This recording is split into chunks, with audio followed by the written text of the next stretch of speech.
And welcome to Metal Masters. My name is Jeff Dyer with the Uncle Sally Band here at the Foundations Forum in Burbank, California. We're continuing our coverage here. To my left, to your right, we have Mr. Blacki Lawless from W.A.S.P. How you doing, buddy? Howdy. How are you? And I understand that you have a fairly brand new release, The Crimson Idol. Mm-hmm. And what can you tell us about this particular release? You've been around for a long time now, and you've been kicking out a lot of good stuff in the past. And I understand that this is kind of taking a little turn, a little something different than what you've been doing. Well, I get asked one question by the fans over and over, and they say, give me some advice. How do I get from where I'm at to where you're at? So I tell them the same thing over and over again. I say, you know, you really have to want this badly. And the one thing that they all say is, yeah, I want it. But they don't really understand what they're saying. And so I thought, I'm going to tell them a story and paint them a picture.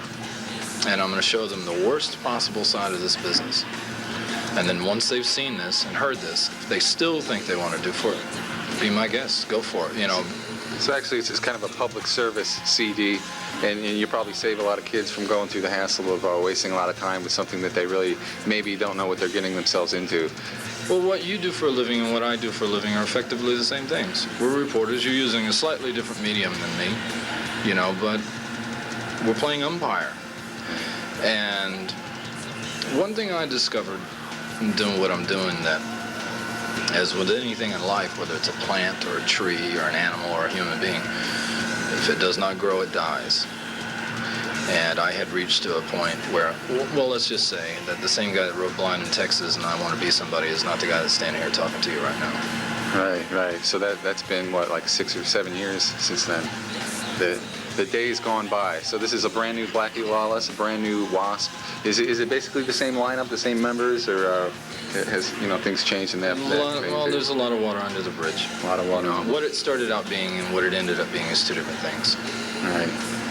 So what track are you most excited about? I mean, obviously it's a complete CD, and I'm sure you're excited about all of it. But is there anything particular that is moving right now? You know, MTV, are they giving you any support? Well, the first video is Arena of Pleasure, which is a microcosm of the story, and this whole thing was written from a point of view of literature, point of view of satire, where nothing's really what it appears to be. So the title Arena of Pleasure is a euphemism for this fictitious city that he runs away to. Could be LA, New York, London, any place where there's a music scene. Mm-hmm. And he goes there in search of his quest.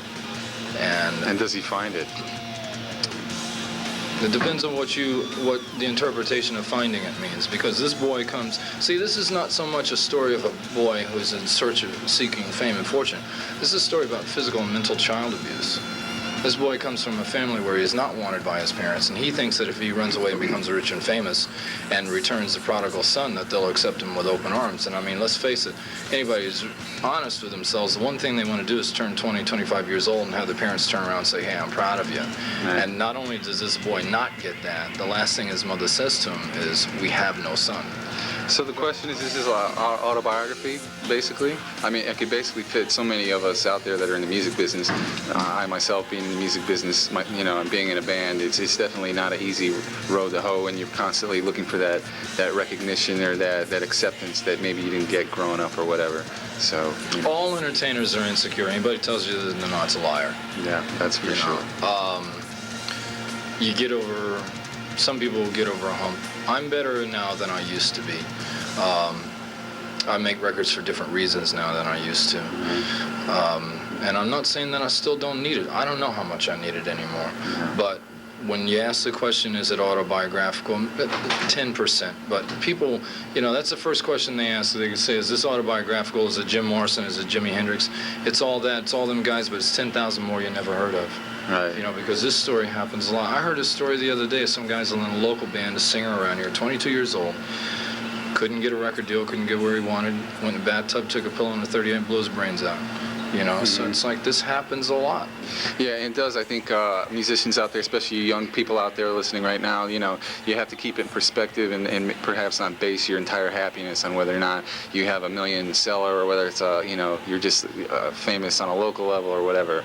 I mean, one thing that's important to remember is that show business is not looking for people who want to do this. They're looking for people who must do this. Right. And there's a phenomenal difference between want and must. And 10 years ago, somebody would have told me what it was all about. I didn't give a damn. I still would have done it because I wanted it really badly. But if you have this, what I'm trying to say is if a person has the slightest inclination that they can live without it, better seek another line of employment because you ain't gonna make it. Get out. In other words, get out of the music business. All you young folks out there, sell your guitars, and either that or pick up the W.A.S.P, the Crimson Idol, and learn about your future and what you could be in store for. You want to go ahead and introduce your brand new video for us on Metal Masters? Well, like I said, it's a microcosm of the album. Arena, again, is just a euphemism for something else. Nothing on this record is what it appears to be. Even the title of the Crimson Idol, everybody thinks it's the boy. It's not the boy. It's something bigger than that. This is just a microcosm of the album.